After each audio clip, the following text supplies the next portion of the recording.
এই କାହାଣୀଟି ଏକ ଏମିତି ସତ ଘଟଣା ଯାହାକୁ ଶୁଣିଲେ ଆପଣଙ୍କ ମନରେ ବିସ୍ଫୋରଣ ହେବ। ଆପଣ ମୁଣ୍ଡରେ ହାତ ଦେଇଦେବେ। ଆପଣଙ୍କ ମନରେ ଆସିବ ଯେ ସତରେ କ'ଣ ଏମିତି ହୋଇପାରେ? ସତରେ କ'ଣ ଆଜି ବି ଝିଅମାନଙ୍କ ସତୀତ୍ୱ ପରୀକ୍ଷା କରିବା ପାଇଁ ଏମିତି କରାଯାଏ? ଓଡ଼ିଶାର ନୂଆପଡ଼ା ଓ ଛତିଶଗଡ଼ ସୀମାନ୍ତରେ ରହିଛି ଜାଲିଗଡ଼ ଗାଁ। ପୁରୁଷ ପୁରୁଷ ଧରି ସେହି ଗାଁରେ ଚାଲି ଆସିଛି ଏମିତି ଏକ ଘୃଣ୍ୟ ପରମ୍ପରା। ବିବାହ ଆଗରୁ ଯେଉଁ ଝିଅ ଉପରେ ସନ୍ଦେହ ହୁଏ ତାର ସତୀତ୍ୱର ପ୍ରମାଣ ପାଇଁ ଜଙ୍ଗଲକୁ ପଠାଇ ଦିଆଯାଏ। ଘଞ୍ଚ ଜଙ୍ଗଲ ଭିତରେ କାହିଁ କେତେ କାଳରୁ ଏକ ଆଶ୍ରମ ରହିଛି। ଆଉ ଆଶ୍ରମ ଭିତରେ ଗୋଟିଏ ଛୋଟ କୁଡ଼ିଆ ବି ରହିଛି। ସେହି କୁଡ଼ିଆରେ 3 ଦିନ ଧରି ସେ ଝିଅକୁ ଏକାକୀ ରଖାଯାଏ। 3 ଦିନରେ ତାଲା ଖୋଲିବା ପରେ ଯଦି ସେ ସେଠାରୁ ଠିକ୍ ଠାକ୍ ବାହାରିଯାଏ ତାହେଲେ ସେ ପବିତ୍ର ବୋଲି ଏବେ ବି ସେହି ଗାଁର ଲୋକମାନେ ମାନନ୍ତି। ମୋ ସାଥିରେ ବି ସେମିତି ଘଟଣା ଘଟିଲା। ମୋର ଦୋଷ ହେଲା ଯେ ମୁଁ ସହରରେ ରହି 7 ବର୍ଷ କାଳ ପାଠ ପଢ଼ିଥିଲି। ତେଣୁ ବିବାହ ଆଗରୁ ମୋ ଭାବି ସ୍ୱାମୀ ମୋ ସତୀତ୍ୱର ପ୍ରମାଣ ଦେବାକୁ କହିଲେ। ମୁଁ ଆଗରୁ ସେହି ରହସ୍ୟମୟ ଆଶ୍ରମ ବିଷୟରେ ଶୁଣିଥିଲି। ଆଉ ସେଠାକୁ ଯିଏ ଯାଏ ତା ସହିତ କ'ଣ ହୁଏ ସେଇଟା ବି ଜାଣିଥିଲି। ତେଣୁ ଯେତେ ନେହୁରା ହେଲେ ବି ଗାଁ ଲୋକ କି ପଞ୍ଚାୟତ ମୋ କଥା ଶୁଣିଲାନି। ମୁଁ କାନ୍ଦି କାନ୍ଦି ସେମାନଙ୍କ ଗୋଡ଼ ଧରିଲି। କହିଲି ଯଦି ସନ୍ଦେହ ହେଉଛି ତାହେଲେ ସହରକୁ ନେଇ ଡାକ୍ତରଙ୍କ ପାଖରେ ଚେକଅପ୍ କରାଇ ଦିଅ। କିନ୍ତୁ ସେହି କୁଡ଼ିଆକୁ ଛାଡ଼ନି। ହେଲେ ସେମାନେ ମୋର ଗୋଟିଏ ବି କଥା ଶୁଣିଲେନି। ମୋତେ ସେମାନେ ହିଂସ୍ର ଜନ୍ତୁରେ ପରିପୂର୍ଣ୍ଣ ଜଙ୍ଗଲ ଭିତରେ ଥିବା ରହସ୍ୟମୟ କୁଡ଼ିଆକୁ ଏକାକୀ ପଠାଇଦେଲେ। 3 ଦିନର ଖାଇବା ସହିତ ମୋତେ ଆଶ୍ରମ ଭିତରକୁ ପଠାଇ ବାହାରୁ ତାଲା ପକାଇ ପଳେଇ ଗଲେ ଗାଁ ଲୋକ। ସେହି ଭିତରେ ନା ଥିଲା ଆଲୁଅ ନା ଅଲଗା କିଛି ସାମଗ୍ରୀ। ଡରରେ ମୁଁ ଖାଲି ଥରୁଥିଲି। ଦିନ ଯାଇ ରାତି ହେଲା। ଯେମିତି ରାତି ହେଇଛି କେହି ଯେମିତି କବାଟକୁ ଜୋରଦାର ନାତ ମାରିବା ପରି ଲାଗିଲା। ଡରରେ ମୋ ଛାତି ଧଡ଼ ଧଡ଼ ହେଉଥିଲା। ଏମିତିରେ 2 ଦିନ ତ ବିତିଗଲା। ତୃତୀୟ ଦିନ ମୋ ଆଖି ଲାଗି ଯାଇଥିଲା। ଆଉ ସେ ରାତିରେ ମୋ ସାଥିରେ ଯାହା ଘଟିଲା ଶୁଣିଲେ ଆପଣଙ୍କର ଲୋମ ଟାଙ୍କୁରି ଉଠିବ। ଘରେ ବିବାହ ପ୍ରସ୍ତୁତି ଜୋରସୋର ହେଉଥିଲା। ମୁଁ ବହୁତ ଖୁସି ଥିଲି। ମୋ ସ୍ୱାମୀଙ୍କ ନାଁ ଅଜୟ ଥିଲା। ଆଉ ସେ ଆମ ଗାଁର ଜମିଦାରଙ୍କ ଘରେ କାମ କରୁଥିଲେ। ଆମ ପ୍ରସ୍ତାବ ବି ସେ ଜମିଦାର କରାଇଥିଲେ। ସେ ବହୁତ ଧନୀ ଆଉ ଭଲ ଲୋକ ଥିଲେ। ମୋ ସାଙ୍ଗମାନେ ଅଜୟ ନାଁରେ ମୋତେ ଚିଡ଼ାଉଥିଲେ। ମୁଁ ତାଙ୍କୁ ପ୍ରଥମରୁ ଜାଣିନଥିଲି। ସେ ମୋ ବାପାଙ୍କ ସାଙ୍ଗଙ୍କ ପୁଅ ଥିଲେ। ବିବାହ ହୋଇଗଲା। ମୁଁ ସଜେଇ ହୋଇ ରୁମ୍ରେ ବସିଥିଲି। ଯେତେବେଳେ ବର ଆସିବାର କୋଳାହଳ ମୋ କାନରେ ପଡ଼ିଲା ମୁଁ ଅଧିକ ଖୁସି ହୋଇଗଲି। ମୁଁ ଗାଁର ସବୁଠୁ ଅଧିକ ଶିକ୍ଷିତା ଝିଅ ଥିଲି।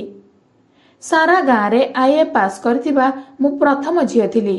ମୋ ବାପା ଶ୍ରମିକ ଥିଲେ। କିନ୍ତୁ ମୋର ପଢ଼ିବାର ସଉକ ଥିଲା। 5ମ ଯାଏଁ ପଢ଼ିବା ପରେ ମୁଁ ମୋ ଗାଁ ସ୍କୁଲରେ ଅଧିକ ପଢ଼ିପାରିନଥିଲି। କାରଣ ସେଠାରେ କେବଳ 5ମ କ୍ଲାସ୍ ଯାଏଁ ହିଁ ଥିଲା।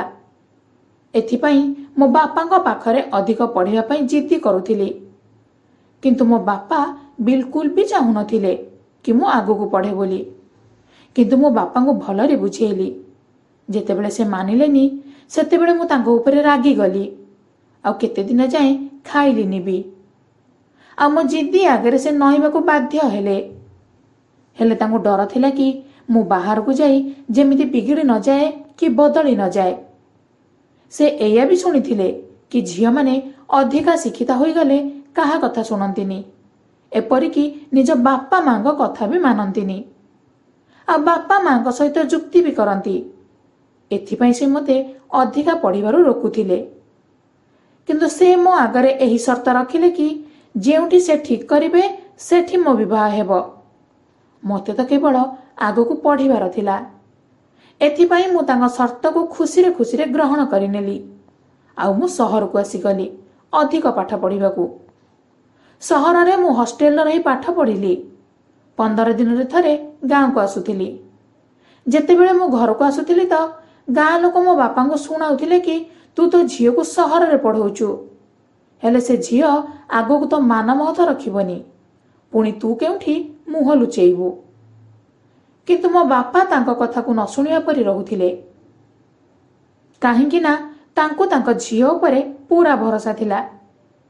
ଯେମିତି ମୁଁ IAS ପାସ୍ କଲି ଗାଁକୁ ଫେରିଲି ବାପା ମୋ ବିବାହର ନିଷ୍ପତ୍ତି ନେଇଥିଲେ। ସେ କହିଲେ କି ସୀମା, ଗୋଟିଏ ସପ୍ତାହ ପରେ ତୋର ବିବାହ ହେବ। ମୁଁ ପୁରା ଚକିତ ହୋଇଗଲି ଆଉ ବାପାଙ୍କୁ ଦେଇଥିବା କଥା ଅନୁସାରେ ଖୁସି ଖୁସି ବାହା ହେବା ପାଇଁ ରାଜି ହୋଇଗଲି। ବିବାହକୁ ନେଇ ବାପାଙ୍କୁ ବି ବେଶୀ ପ୍ରଶ୍ନ ପଚାରି ନଥିଲି କି କାହା ସହିତ ବିବାହ ହେବ, ସେ କିଏ ଆଉ କଣ କରୁଛନ୍ତି, କିଛି ବି ପଚାରିଲିନି। ଏପରିକି ଅଜୟକୁ ଥରେ ଦେଖିବା ପାଇଁ ବି କହିଲିନି। କିନ୍ତୁ ବାପାଙ୍କ ଡର ଥିଲା କି ମୁଁ ବିବାହ ପାଇଁ ମନା କରିବି ଆଉ ସେ ଏଥିପାଇଁ ଚିନ୍ତିତ ବି ଥିଲେ। କିନ୍ତୁ ମତେ ଦେଖି ସେ ଖୁସି ଥିଲେ କି ତାଙ୍କ ଝିଅ ତାଙ୍କ ଭରସା ତୁଟେଇ ନଥିଲା। ସହରରେ ବି ମୁଁ ପାଠ ଛଡା ଆଉ କିଛି ଭାବୁନଥିଲି। ମୁଁ ମୋ ବିବାହକୁ ନେଇ ଖୁସି ଥିଲି। ଯେମିତି ବିବାହର ଦିନ ପାଖେଇ ଆସୁଥିଲା, ମୋ ବାପାଙ୍କର ଚିନ୍ତା ବଢୁଥିଲା। ଗାଁର ସବୁ ଲୋକ ମୋ ପାଠ ପ୍ରତି ବିରୁଦ୍ଧରେ ଥିଲେ। ଯେତେବେଳେ ବିବାହ ପାଖେଇଲା, ବାପାଙ୍କର ଚିନ୍ତା ବଢିଲା। ଦିନେ ମୋ ପାଖକୁ ମା ଆସି ଏମିତି କଥା ପଚାରିଲେ ଯେ ଶୁଣିକି ତ ମୁଁ ଆଶ୍ଚର୍ଯ୍ୟ ହୋଇଗଲି। ପୁଣି ମତେ ବାପାଙ୍କର ଚିନ୍ତା ବିଷୟରେ ବି ଜଣା ପଡିଗଲା। ମୁଁ କେବେ ବି ଭାବିନଥିଲି କି ମୋ ଉପରେ ଏମିତି ପ୍ରଶ୍ନ ଉଠିବ ବୋଲି।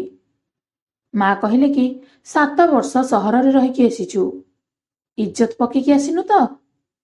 ସେଠାରେ ସମସ୍ତଙ୍କ ସାମ୍ନାରେ ତୁ ପବିତ୍ର ବୋଲି ପ୍ରମାଣ ଦେବାର ଅଛି। ଯଦି କିଛି ଭୁଲ ହୁଏ ତାହେଲେ ତୋ ବାପା ଆଉ ମୁଁ ଯିଏ ଥାଉ ଥାଉ ମରିଯିବୁ। ଏତିକି କହିକି ମା କାନ୍ଦିବାରେ ଲାଗିଲେ। ମୁଁ ହୋସ ସମ୍ଭାଳିଲି ଆଉ କହିଲି କି ମା, ଏମିତି କିଛି ବି ନୁହେଁ। ମୁଁ ତ ସମସ୍ତଙ୍କ ନଜରରୁ ବଞ୍ଚିକି ରହୁଥିଲି, କେବେ ବି ଖରାପ ସାଙ୍ଗ ହୋଇନି। ମୁଁ ଏମିତି କିଛି ବି କରିନି କି ତମ ଇଜ୍ଜତ ଉପରେ ଆଞ୍ଚ ଆସିବ। କିନ୍ତୁ ମୋ କଥାରେ ମା ସନ୍ତୁଷ୍ଟ ହେବା ପରି ଲାଗିଲେନି। କାହିଁକି ନା ଗାଁ ଲୋକ ମୋ ଚରିତ୍ର ଉପରେ ପ୍ରଶ୍ନ ଉଠାଉଥିଲେ।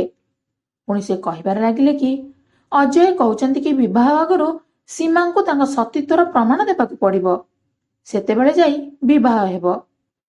ଏସବୁ ଶୁଣିକି ତ ମୁଁ ଚକିତ ହୋଇଗଲି। ବାହାରେ ପୁରା ପରିବାର ଆଉ ସମାଜ ବସିଥିଲେ। ବରଯାତ୍ରୀ ଆସି ଯାଇଥିଲେ ଆଉ ମୋ ଭାବି ସ୍ୱାମୀ ଏ କେମିତିକା କଥା କହୁଥିଲେ। କେଉଁ ଝିଅ କେମିତି ତା ସତୀ ହେବାର ପ୍ରମାଣ ଦେଇପାରିବ?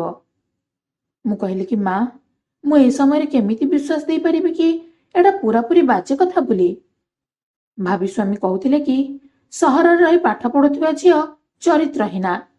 ଏଥିପାଇଁ ମୁଁ ଏ ବିବାହ ସେତେବେଳେ ଯାଏ କରିବିନି ଯେତେବେଳେ ଯାଏ ମୁଁ ସତୀ ହେବାର ପ୍ରମାଣ ନ ଦିଏ। ସେତେବେଳେ ମୁଁ କହିଲି କି ମୁଁ କେମିତି ପ୍ରମାଣ ଦେବି? ମା କହିଲେ କି ଅଜୟ କହୁଛନ୍ତି କି ଯଦି ସେ ବାବାଜୀ ଆଶ୍ରମରେ ଥିବା ପବିତ୍ର କୁଡ଼ିଆରେ 3 ଦିନ ବିତେଇବେ ଆଉ 3 ଦିନ ପରେ ଠିକ ଠାକ ଫେରିବେ, ସେତେବେଳେ ସେ ବିବାହ କରିବେ। ଯଦି ସେ ଅପବିତ୍ର ହୋଇଥିବେ ତାହେଲେ ଗାୟବ ହୋଇଯିବେ। ଶୈତାନ ତାଙ୍କୁ ନେଇଯିବ। କାହିଁକି ନା ସେ ରୁମ୍ ଆଶ୍ରମ ଭିତରେ ସେଠାରେ ପବିତ୍ର ଲୋକ ତପସ୍ୟା କରୁଛନ୍ତି।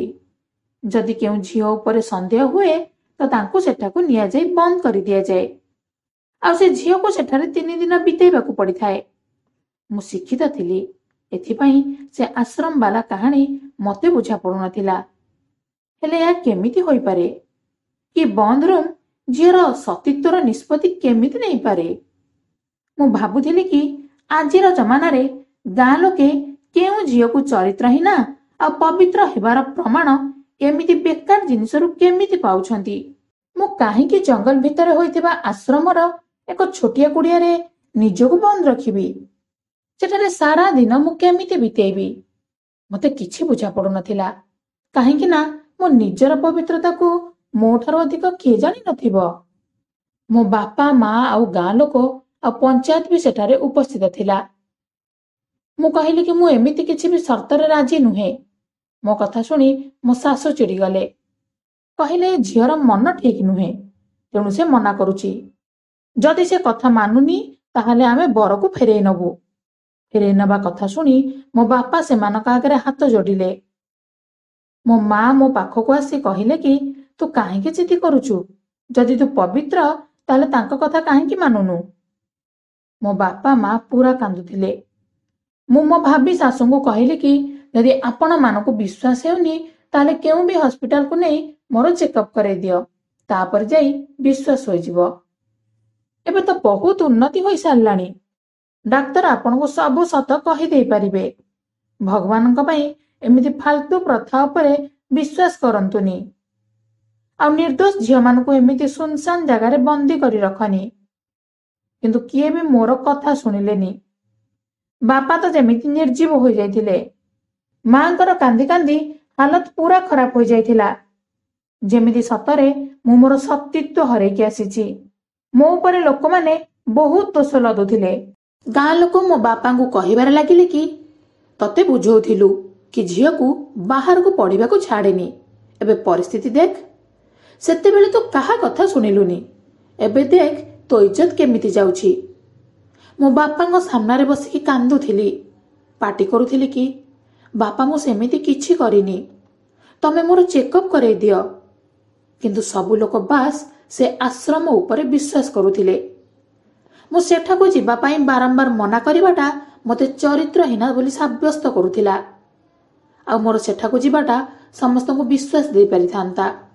କିନ୍ତୁ ଏମିତି କେଉଁ ଆଶ୍ରମର କୁଡ଼ିଆ ଭିତରେ ମୁଁ ମୋ ନିଜକୁ 5 ଦିନ ପାଇଁ ବନ୍ଦ କରିପାରିନଥାନ୍ତି, ଯେଉଁଠିକି କିଏ ଯିବା ଆସିବା ବି କରନ୍ତିନି।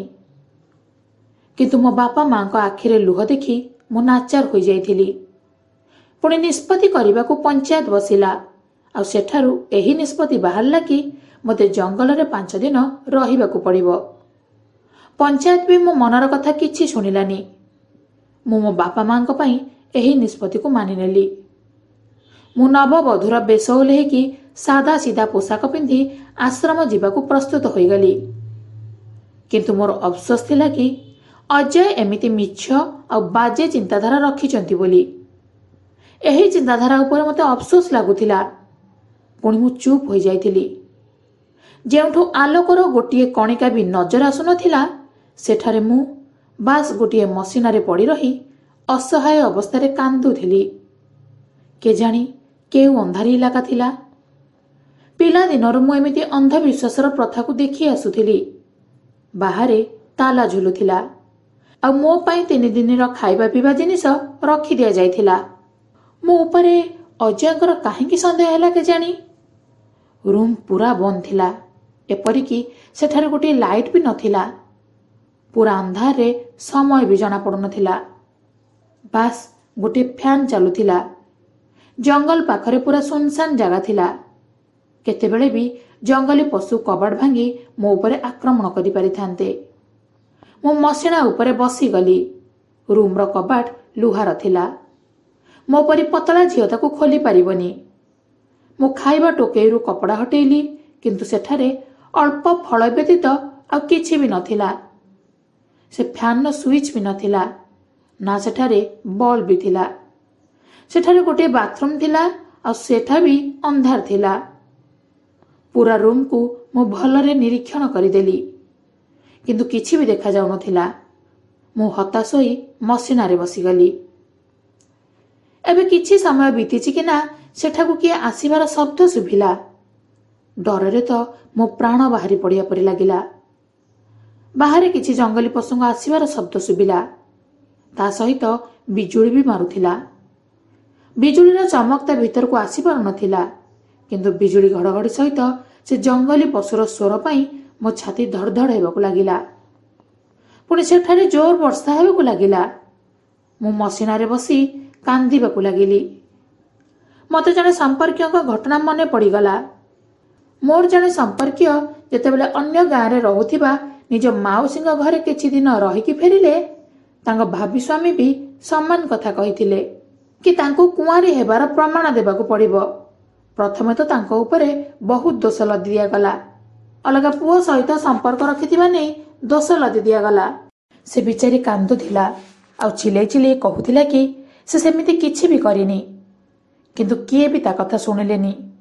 ସମସ୍ତଙ୍କୁ ବାସ୍ ସେ ଆଶ୍ରମରେ ଥିବା କୁଡ଼ିଆ ଉପରେ ବିଶ୍ୱାସ ଥିଲା।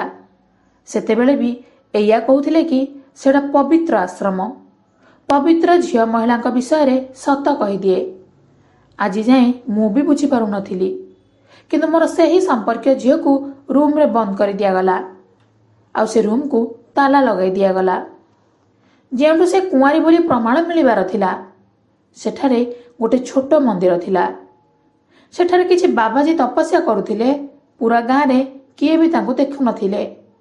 ସମସ୍ତେ କହୁଥିଲେ କି ସେଠାରେ ଜଣେ ବାବା ରହୁଥିଲେ ବୋଲି, ଆଉ ସ୍ତ୍ରୀ ଲୋକଙ୍କ ବିଷୟରେ ସତ କହୁଥିଲେ।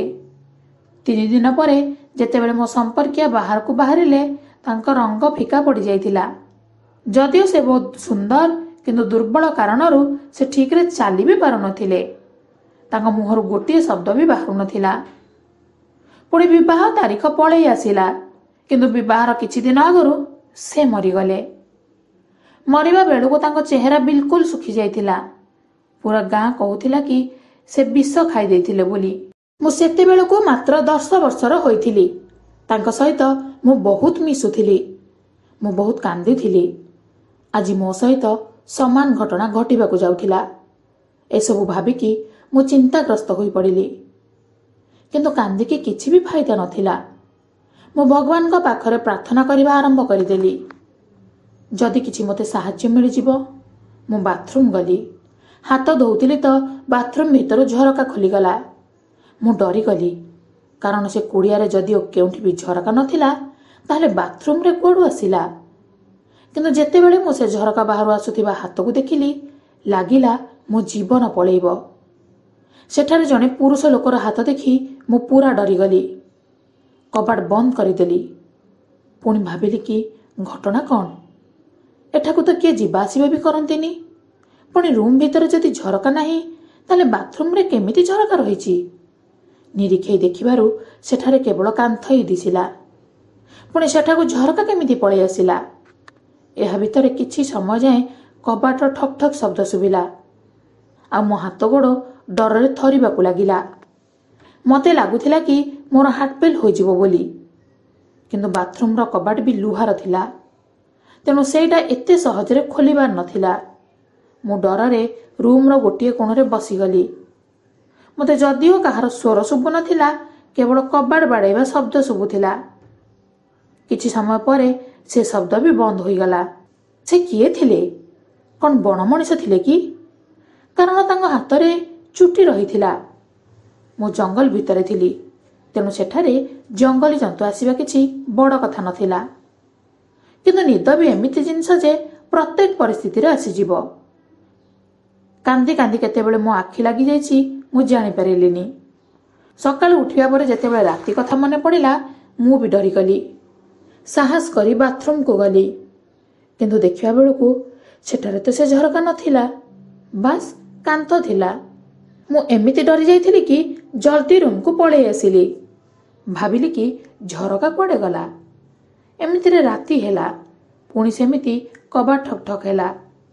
ମନରେ ବାରମ୍ବାର ଆସିଲା କି କଥା କ'ଣ, ବାଥରୁମ୍ରେ ପଶି କିଏ ରୁମ୍ କବାଟ ବାଡ଼ଉଛି, ଯେମିତି କବାଟ ଭାଙ୍ଗିଦେବ। କିନ୍ତୁ କବାଟ ବହୁତ ମଜବୁତ ଥିଲା। ଏତେ ସହଜରେ ଖୋଲିଯିବା ପରି ନଥିଲା।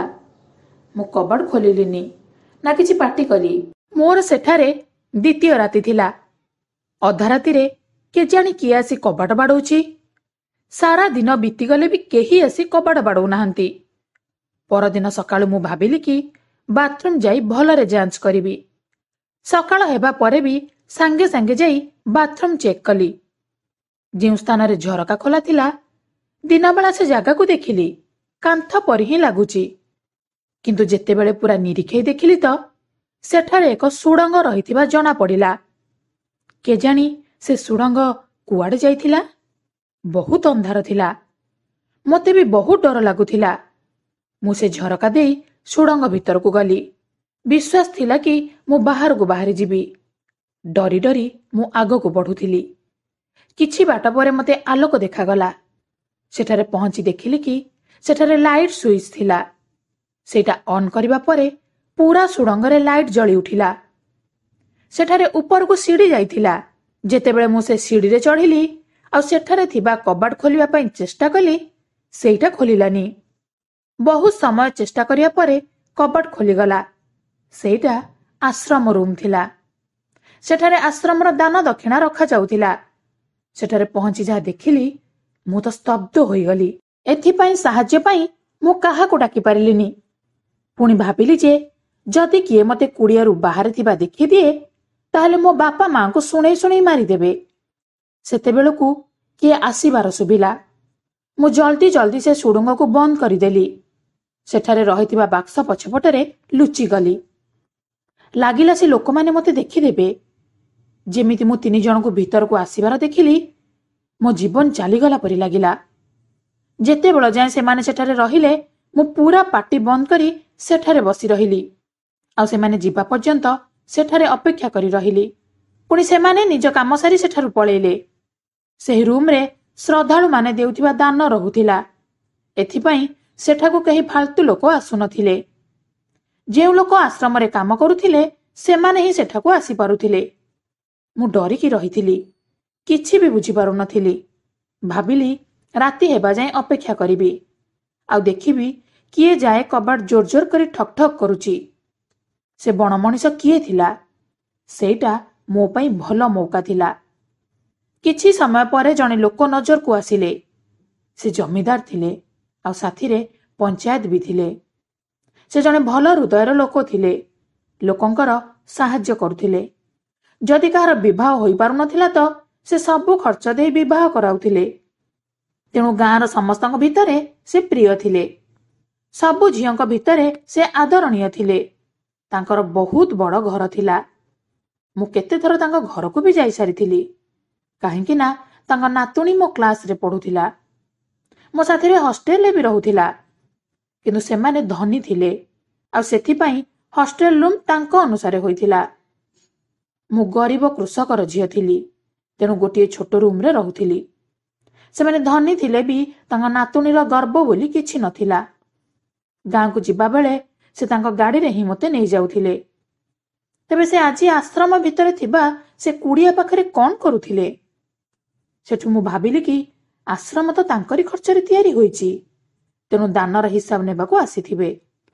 ମୁଁ ଖୁସି ହୋଇଗଲି ଯେ ମୁଁ ବଞ୍ଚିଯିବି ଆଉ ତାଙ୍କୁ ସବୁ ସତ କହିଦେବି କି ମୋ ସାଥିରେ ଏଇ 2 ରାତିରେ କ'ଣ କ'ଣ ହେଇଥିଲା ଆଉ ସେ ମୋତେ ସାହାଯ୍ୟ କରିବେ।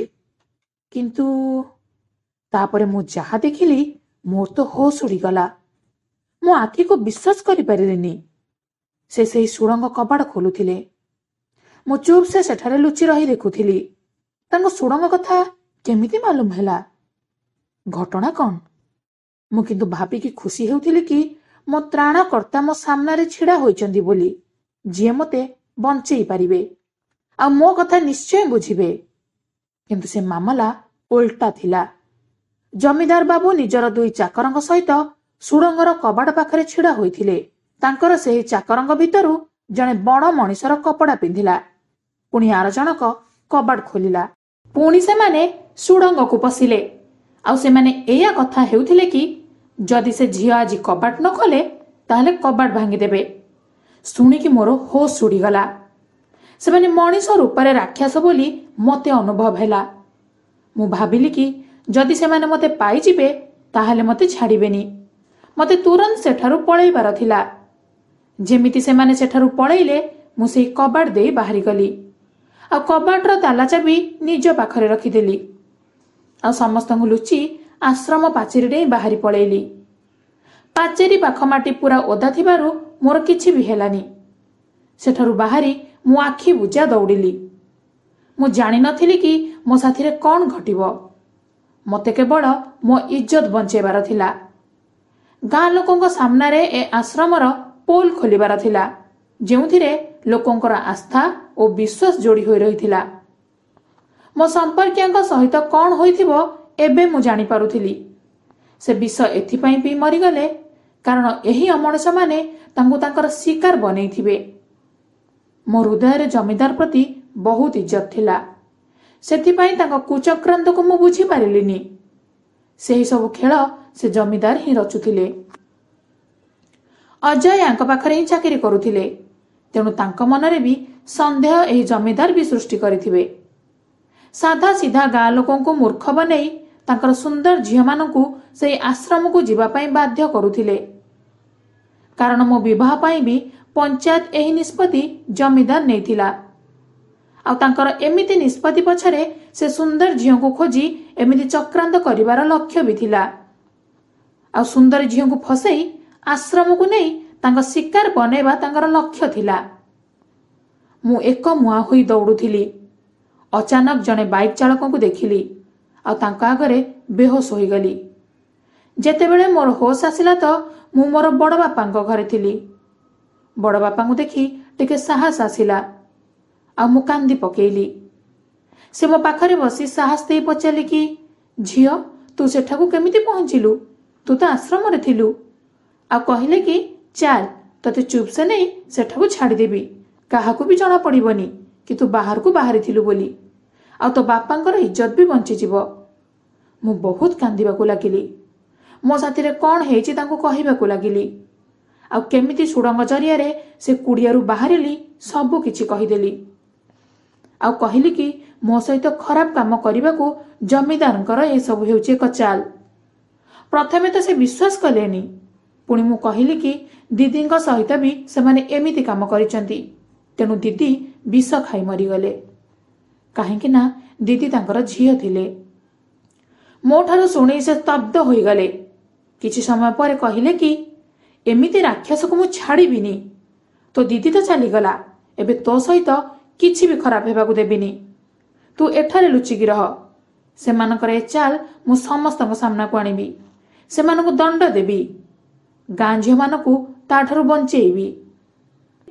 तापरे से मते खाइबाकू दे रूम लाइट बंद करी चलीगले। पुणी से मो बापा पाखकू जाई कहले कि चल झियो विषय बुझिकी आसिबा, से केमिति अछि कबाट पाखरे थाई डाकिबा। मो बापा तो बहुत चिंतित थिले। मो माँ भी कहबा परे बापा और बड़ बापा अधा राति रे बाहरी गले। आ आश्रमर पछ रास्ता दे से कुड़िया पाखरे पहुंची गले। आ मो ना धरी डाकिले। से समय रे जमीदार और तांका चाकर माने से कुड़िया रे थिले। बापा और बड़ बापा स्वर शुणी से माने चुप होई गले। बापा और बड़ बापा मते डाकुथिले। जेतेबेले मोर किछि प्रत्युत्तर मिलिलानी बापा पूरा डरी गले। पुणी बड़ बापा तांको बुझाइले कि झियो सोई पड़िथिबो। सेतेबेलकू से जमीदार भी सेइठारे थिले। तेणु बड़ बापा भाविले कि पार्टी करी सबु लोकंकू डाकी देबे, आ जमीदारंकर कारनामा को पदारे पकेइबे। तेणु आश्रम जाई बड़ बापा चिल्लेइले कि आम झियो को शैतान नहीं गला। तांको पार्टी शुणी आश्रम लोके एकाठी होई गले। आ मो बापा को कहिबार लागिले कि देखिलो झियो को बाहर को पठेइबार फल। बापा कांदुथिले आ कहूथिले कि भगवान को पाई कबाट खोलो, मु देखे मो झियोर अवस्था कौन होईछि। सबु लोक भी मिसिकी कबाट जोर जोर पिटिले, किंतु भितरु कौनसी उत्तर मिलिलानी। कबाट भांगी देबारु भितरे कांथ भंगा जिबार देखागला। सेतेबेलकू जमीदार सेठारु पळैथिला, किंतु से सुड़ंगरु बाहर को बाहरी पार नथिले। जेतेबेले सुड़ंग भितरे लोक माने तांकु देखिदेले तो आश्चर्य होई गले। समस्ते आश्चर्य होई पचाले कि आपण एठी कौन करूचंती, कांथ काहेकि भंगा जायछि। एमिति अनेक प्रश्नर उत्तर जमीदार पाखरे नथिला। तांको चाकर को भी बड़ मनिष बेसरे देखि लोके बुझीगले कि एठारे केही शैतान नुहे, बरं जमीदार ए सबु कांड करुथिला। ए सबु परे गाँ लोके पुलिस को डाकी जमीदार को धरेई देले। जेतेबेले पुलिस सबु झियोंक विषय पचारला, जमीदार सबु सत मानिगले। एमिति केते झियोंको बलात्कार करिबा परे सेमानको हत्या करी जंगल ले फिंगी देइथिबा स्वीकार कला। मो बापा भी मोर सेमिति अवस्था होइथिबा भाबी जोर जोर कांदुथिले, किंतु बड़ बापा मो बापा को सांत्वना देई सबु कथा कहिले। सबु लोक मते देखिबा पई बड़ बापांको घरे पहुंची गले। आ सबु पचरा उचरा करिबा परे सत बाहरी आसिला। सेतेबेलकू अजय भी आसी पहुंची गले। सबु सत जानिबा परे से मते आ आम घर लोकंकू क्षमा मागिले। आ कहिले कि मो चरित्रहीन कथा से जमीदार मो मुंडरे पुरैथिले, आ एठी विवाह करबाकू भी से कहिथिले। आ मो बापा मां को मुंडरे संदेह भी से भर्ती करिथिले। से पुणी मते क्षमा मागिले। पूरा गाँ मिसी निष्पत्ति नेले कि एबेठारु आउ काहाकू भी से आश्रम को पठा जीव नाही। समस्ते कथा होतिले कि निज झियों ऊपर भी भरोसा करबा दरकार, ना कि से जमीदार परि परलोक उपरे। जमीदार गाँर बहु झियो को निज शिकार बनै सारिथिला। जेउ माने बंची थिले से माने पुलिस आगरे निजर बयान देले कि बण मनिष बेसरे निज चाकर को पठाउथिला, आ झियो को निशा औषध देई तांको सहित खराब काम करुथिला। बेहोश अवस्था झियो माने जानी पारु नथिले, आ गाँ लोकंको आगरे जमीदार इज्जत बढ़ुथिला। जेउ झियो ता कथा मानु नथिले 3 दिन हेबा आगुरु ही तांको मारी दिया जाउथिला, आ कहि देउथिले कि शैतान नै जाइछि बोली। पुलिस पूरा आश्रम तलाशी कले। सेठारु बहु आपत्तिजनक सामग्री पाइले, ଜଙ୍ଗଲକୁ ଯାଇ ଖୋଳାଖୋଳି କରିବା ପରେ ସେଠାରୁ ବି ବହୁତ କଙ୍କାଳ ମିଳିଲା। ଏସବୁ ଦେଖି ଗାଁ ଲୋକ ଉତ୍ତେଜିତ ହୋଇପଡ଼ିଥିଲେ ଆଉ ଆଶ୍ରମକୁ ଭଙ୍ଗାରୁଜା କଲେ। ଏବେ ଅଜୟ ପ୍ରତିଦିନ ଆମ ଘରକୁ ଆସି କ୍ଷମା ମାଗୁଛନ୍ତି। ମୋ ଘର ଲୋକ ତାଙ୍କୁ କ୍ଷମା କରିଦେଲେ। କିଛି ଦିନ ପରେ ଆମ ବିବାହ ଖୁବ୍ ଧୁମଧାମରେ ହୋଇଗଲା। ସେ ମୋତେ ଏମିତି ଉପହାର ଦେଲେ ଯେ ମୁଁ ପୁରା ଖୁସି ହୋଇଗଲି। ସେଇଟା ଥିଲା କି ମୁଁ ଆଗକୁ ଯେତେ ଚାହିଁବି ସେତେ ପାଠ ପଢ଼ିପାରିବି। ସେ ତାଙ୍କ ପ୍ରତିଶ୍ରୁତି ପାଳନ କଲେ ଆଉ ଆଜି ମୁଁ ଜଣେ ଡାକ୍ତର। ଗାଁରେ ଗୋଟିଏ ଡାକ୍ତରଖାନା ଖୋଲି ଗରିବ ଅସହାୟ ଲୋକଙ୍କର ସେବା କରୁଛି। ତା ସହିତ ଗାଁର ମୂର୍ଖ ଲୋକଙ୍କ ମନରୁ ଅନ୍ଧବିଶ୍ୱାସ ଦୂର କରିବା ପାଇଁ ବି କାମ କରୁଛି ଓ ଗାଁର ଲୋକଙ୍କୁ ଶିକ୍ଷିତ କରିବା ପାଇଁ ଏବେ ବି ମୋର ପ୍ରୟାସ ଜାରି ରହିଛି। ଆମେ ଦୁହେଁ ଖୁସି ଖୁସି ପୁରା ସମୟ ଏଥିରେ ବିତାଇ ଦେଉଛୁ। ତ ଘଟଣାଟି ଏତିକି ଥିଲା। ଏଥିରେ ଦୋଷ କାହାର? କମେଣ୍ଟ ବକ୍ସରେ ନିଶ୍ଚୟ ଜଣାଇବେ। ଭଲ ଲାଗିଥିଲେ ଲାଇକ୍ ସେୟାର ନିଶ୍ଚୟ କରିବେ। ହଁ, ଚ୍ୟାନେଲକୁ ସବସ୍କ୍ରାଇବ କରି ବେଲ୍ ଆଇକନକୁ ଅନ୍ କରିବାକୁ ତ ଜମା ବି ଭୁଲିବେନି। ଧନ୍ୟବାଦ।